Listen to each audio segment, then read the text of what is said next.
Olá e bem-vindos. Hoje vamos falar sobre o Carnaval.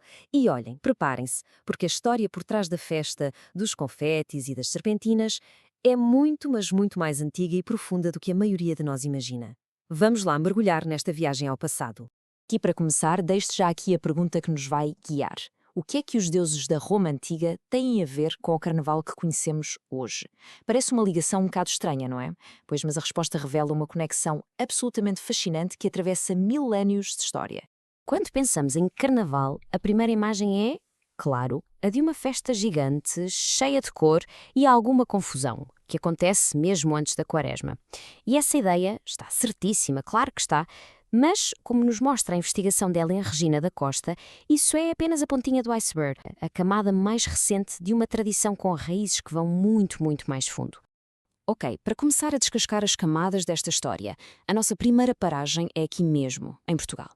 Temos de conhecer o antecessor direto do Carnaval, uma festa chamada o Entrudo. O Entrudo era, basicamente, a versão portuguesa da festa de excessos, que mais tarde foi levada para o Brasil. Era uma celebração bem mais crua, digamos, mais caótica, por vezes até um pouco violenta, mas já tinha lá dentro todo o ADN do que hoje conhecemos como o Carnaval. Imaginem só, autênticas batalhas de rua, com baldes de água, ovos, farinha, tudo o que viesse à mão. As pessoas usavam máscaras, não era só pela piada, era também para poderem dizer umas quantas verdades aos poderosos sem serem reconhecidas. Era aquele momento do ano em que a ordem social era virada completamente do avesso. Soa familiar, não soa? Mas a história não começa sequer com o Entrudo. Para encontrar as verdadeiras raízes pagãs de toda esta folia, temos de fazer uma viagem ainda maior, recuar séculos e séculos no tempo até à Grécia e Roma antigas. É que muito antes de o Carnaval ser associado à Quaresma e ao calendário cristão, já existiam festas com elementos incrivelmente parecidos. Festas essas que estavam ligadas aos ciclos da natureza e aos deuses pagãos. E aqui é que as peças do puzzle começam a encaixar. Reparem no padrão. Nas saturnais romanas, tínhamos a inversão dos papéis sociais. Os senhores serviam os escravos. Nas lupercais, também em Roma, os rituais de fertilidade aconteciam em fevereiro. E se formos à Grécia, nas festas a Dioniso encontramos o quê? Máscaras, êxtase, vinho, folia na rua. A quebra de regras, a celebração da fertilidade, a festa pública, já estava tudo lá. A semelhança é impressionante. Mas porquê? Qual era a lógica por trás disto tudo? Porque é que culturas tão antigas sentiam esta necessidade de virar o mundo ao contrário, mesmo que só por uns dias? Bem, tudo se resume a uma coisa: o ciclo do inverno. O ponto-chave para perceber isto é o tal ciclo do inverno. Para as sociedades agrícolas da antiguidade, o inverno era um tempo assustador, um tempo de escuridão, de morte aparente na natureza e de uma ansiedade enorme. Será que a primavera vai voltar?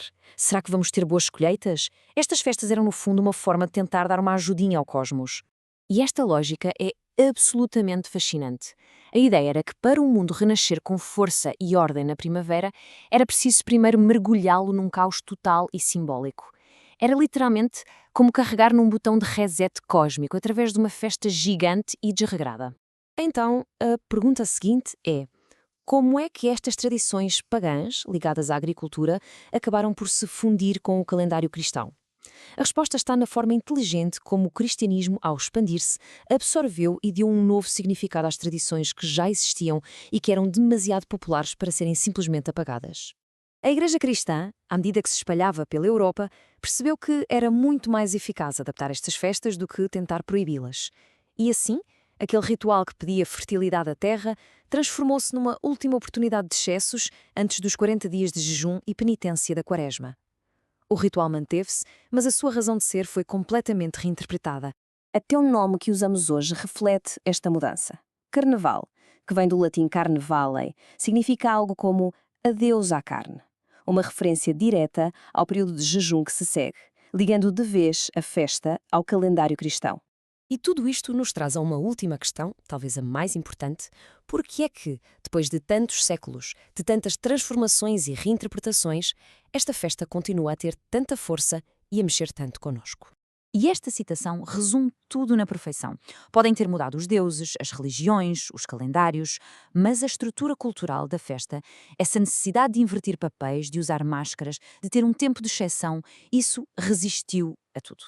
É a ligação final.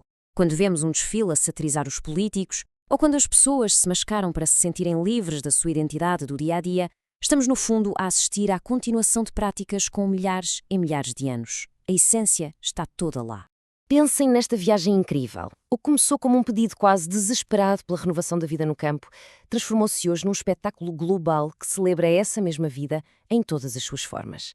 Parece que esta necessidade humana de ter uma pausa, uma libertação, um momento para suspender as regras é simplesmente intemporal.